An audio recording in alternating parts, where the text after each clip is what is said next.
Hi అందరికీ, నేనండి మీ వెంకటరత్నాన్ని. నా బాధను కూడా కొద్దిగా పంచుకుందామని మీతో వచ్చాను.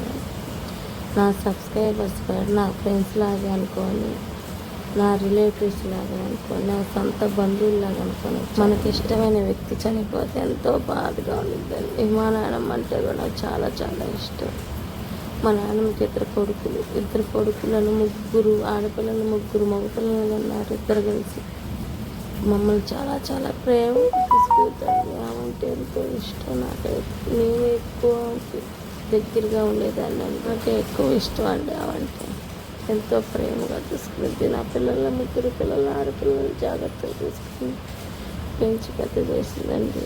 కష్టం వచ్చినా నష్టం వచ్చినా నాతోనే బాగా ఎక్కువగా మాట్లాడుతూ ఉండేది. ఎప్పుడు ఎంతో ఇష్టంగా ఉంది. ఆవంటే నాకు చాలా చాలా ప్రేమ. చనిపోయి 4 రోజులు అయిందండి. అది కూడా మీకు పెట్టుకోవాలని పెట్టుకున్నాను. ఆమె గురించి మీరే నాకు చిన్న వయసులోనే భర్త చనిపోయి కొడుకు పిల్లల్ని చూసుకొని జాగ్రత్తగా పెంచుకుంటూ పెద్ద చేసుకుంటూ మాతోనే ఉంటూ మమ్మల్ని కాపాడుకుంటూ ఉందండి. అసలు ఇదేనే కాదండి, మా సొంత ఆడబిడ్డ కొడుకు కూడా యాక్సిడెంట్లో చనిపోయారు. చాలా చాలా బాధ అసలుకి. అది కూడా అమ్మాయి ఎంత దుఃఖించిందో మా ఆడబిడ్డ నాకే తెలుసు. అందుట్లో మా రిలేటివ్స్ అన్నయ్య అవుతారు. వాళ్ళ కొడుకు కూడా 25 సంవత్సరాలకే యాక్సిడెంట్లో చనిపోయారు. 18 సంవత్సరాలకే మా సొంత ఆడబిడ్డ కొడుకు చనిపోయాడు. చాలా చాలా బాధగా ఉంది. అసలుకి ఏంది ఇన్ని కార్యక్రమాలు జరిగినాయి ఈ 3 నెలల్లో 4 నెలల్లో అని చాలా బాధపడ్డాను నేను. ఇంకా ఎక్కువ దుఃఖించేది మా నాయనమ్మది. మా నాయనమ్మ అసలుకి అంత బాధపడ్డామంటే అంత బాధపడ్డా నేనైతే. నాకు చాలా చాలా నాన్నమ్మ చనిపోయినాయి. 2వ రోజు 3వ రోజు మా చెల్లెళ్ళ అత్త కూడా చనిపోయిందండి, ఒంట్లో బాగోక.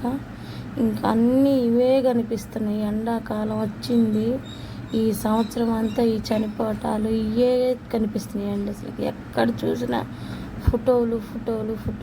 ఈ ఎండలకి ఎంతమంది చనిపోయారు ఈ సంవత్సరం అయితే అసలు చూడలేమండి. అంత కష్టంగా ఉంది. అసలుకి అంత ఎండలు ముదిరిపోయి అంత కష్టంగా జనాలు, ముసలోళ్ళు ఏంది, వయసు వాళ్ళు ఏంది, అసలు బయటికి రావాలంటే ఎండలకి అల్లాడిపోతున్నారండి.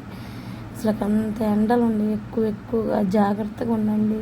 చిన్నపిల్లలు జాగ్రత్త, పెద్దవాళ్ళు కూడా చాలా జాగ్రత్తగా చూసుకోండి. నేను చెప్తున్నాను. అంత మనం పడిందని తీసుకెళ్ళిన మా చెల్లెల అత్త చనిపోయి ఇంటికి వచ్చింది నడువిరిగి. అసలు అంత దుఃఖం అసలు ఎవరు తెలియకూడదు. అలాంటివి జరుగుతున్నాయి. చాలా చాలా జాగ్రత్తగా ఉండండి. మా నాన్నని చూస్తూనే మేము అలా చేసేసుకున్నాము. ఎండలకు అల్లాడిపోయి అందుకని యాక్సిడెంట్ కేసులేంది, ఇలా చనిపోవటాలేంది, ఎక్కడ చూసినా బ్యానర్సేనండి. అసలు వయసు వాళ్ళు, చిన్న పిల్లలు, అసలు అమ్మో తల్లు ఈ సంవత్సరం అంతా చూసింది అంత. అసలు మనం ఏ సంవత్సరం చూసిందో అంత యాక్సిడెంట్లు, అంత చనిపోవటాలే ఉన్నాయి. ఆయనమ్మ కాశీ వెళ్ళొచ్చిందండి. కాశీకి వెళ్ళొచ్చింది 2 సార్లు.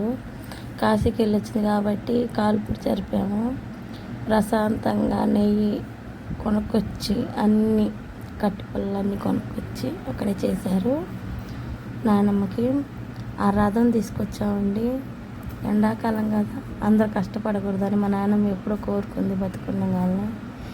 నన్ను మొయ్యబాకండి అమ్మ, మీరు భుజాల నొప్పులు వస్తాయి, మీరే ఇలా చేసుకోండి అని చెప్పింది. అక్క కొడుకు పెళ్ళి అని చెప్పే చూసారు. అక్క కొడుకు పెళ్ళి కోసం అట్నే ఉందండి ఊపిరి బిగబట్టుకొని. అప్పుడు దాకా చాలా ఇష్టంగా వాడి పెళ్ళి అట్ట ఆగిపోయిద్దాం, నాకు నీరసం అయిపోయి నేను బాగోకపోతే అని చెప్పని ఆలోచించింది. నాన్నమ్మకి కాలుకి ఏలికి చిన్న పుండులు వేస్తుందండి. ఆ పుండే షుగర్ వల్ల చాలా ప్రమాదం జరిగిపోయింది. షుగర్ ఉండేవాళ్ళు చాలా జాగ్రత్తగా ఉండాలి. నాయనమ్మ ఆత్మ మనశ్శాంతిగా ఉండాలని కోరుకుంటున్నానండి. నేను కూడా అందరూ కూడా బాగుండాలని కోరుకుంటున్నాను. దీంట్లో పెట్టుకుంటే నాకు ఒక గుర్తుగా ఉండిద్ది, నాకు ఇష్టంగా ఉండిద్దని పెట్టుకున్నానండి.